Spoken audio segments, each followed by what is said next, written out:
প্রিয় শিক্ষার্থী বন্ধুরা, সকলকে আমার আন্তরিক অভিনন্দন।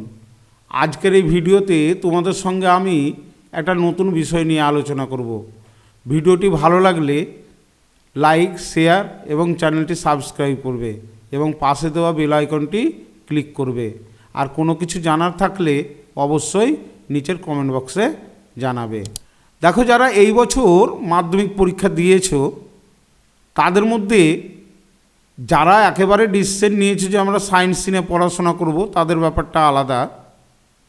কিন্তু যারা এখনও ডিসিশন নিতে পারোনি যে আমরা সায়েন্স নিয়ে পড়ব না আর্টস নিয়ে পড়ব, কোনটা পড়লে ভালো হবে কোনটা পড়লে মন্দ হবে, তাদের জন্য দু চারটা কথা বলি।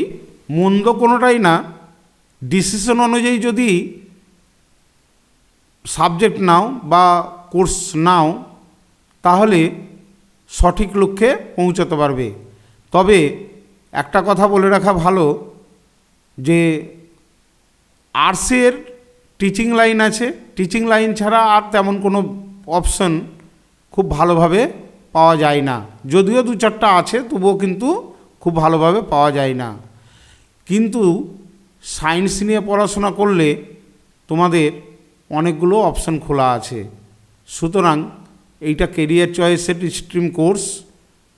এই স্ট্রিম কোর্স থেকেই তোমাদের কেরিয়ার চয়েসটা করতে হবে। সুতরাং ডিসিশনটাও তোমাদের ভালোভাবে নিতে হবে যে তোমরা কোন দিকে গেলে তোমাদের লক্ষ্যটা পূরণ হবে। এখন যারা ভাবছো যে আমরা সায়েন্স নিব তাদের কথা বলি। সায়েন্স যদি নেওয়ার ইচ্ছে থাকে তাহলে আর সময় নষ্ট না করে তোমাদের রেজাল্ট হওয়ার আগে যে তোমরা 2-2.5 মাস পাচ্ছ, সেই 2-2.5 মাস সময়ের মধ্যে তোমাদের একটু নিজেদের ট্রাই করে নেওয়া ভালো। পুরনো যারা 12 পাস করে গেছে বা 12 পড়ছে, সেই সমস্ত দাদা দিদিদের পুরনো বইগুলো নিয়ে তোমরা 2-2.5 মাস সায়েন্সের বিষয়গুলো কোনো প্রাইভেট টিউটরের কাছে জেনে নিতে পারো। 2-2.5 মাস প্র্যাকটিস করে নিজের ক্যাপাসিটিটা কতখানি সেটা যাচাই করে নিতে পারবে। যদি দেখো যে না আমার দ্বারা হলো না, তখন তোমরা আর্টসের দিকে যেতে পারো। কিন্তু যদি সেটাকে ম্যানেজ করবার ক্ষমতা থাকে তাহলে তোমাদের সায়েন্স নিয়ে পড়া সঠিক হবে বলে মনে হয়। আরেকটা কথা, যে এই ক্যাপাসিটিটা যদি কাজে না লাগাতে পারো তাহলে হঠাৎ করে সায়েন্স নিয়ে কোর্সে ভর্তি হওয়ার পরে, সায়েন্স কোর্সে ভর্তি হওয়ার পরে তোমরা যখন টিউশন পড়তে লাগবে, খুব তাড়াতাড়ি রেজিস্ট্রেশনটা হয়ে গেলে এই সুযোগটা কিন্তু আর পাবে না। সুতরাং আগে থেকেই তোমাদের এটা ভাবতে হবে।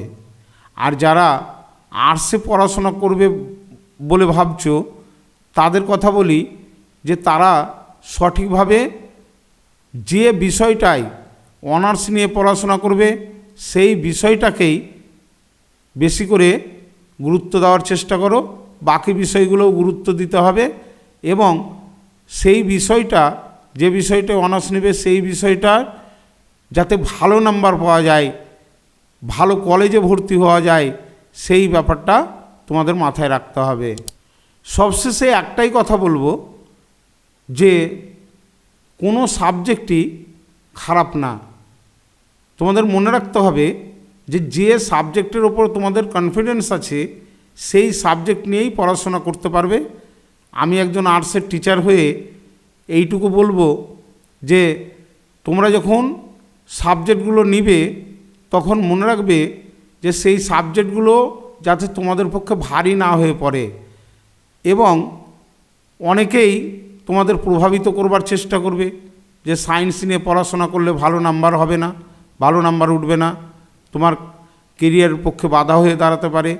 এই কথা তোমরা কোনো সময় মনে করবে না।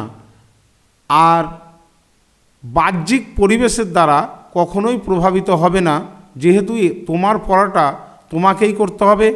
সুতরাং তোমাকে তোমার মতো করেই ভাবতে হবে। তাহলে বন্ধুরা, রাখছি আজকে এই পর্যন্তই, দেখা হচ্ছে আগামী ভিডিওতে।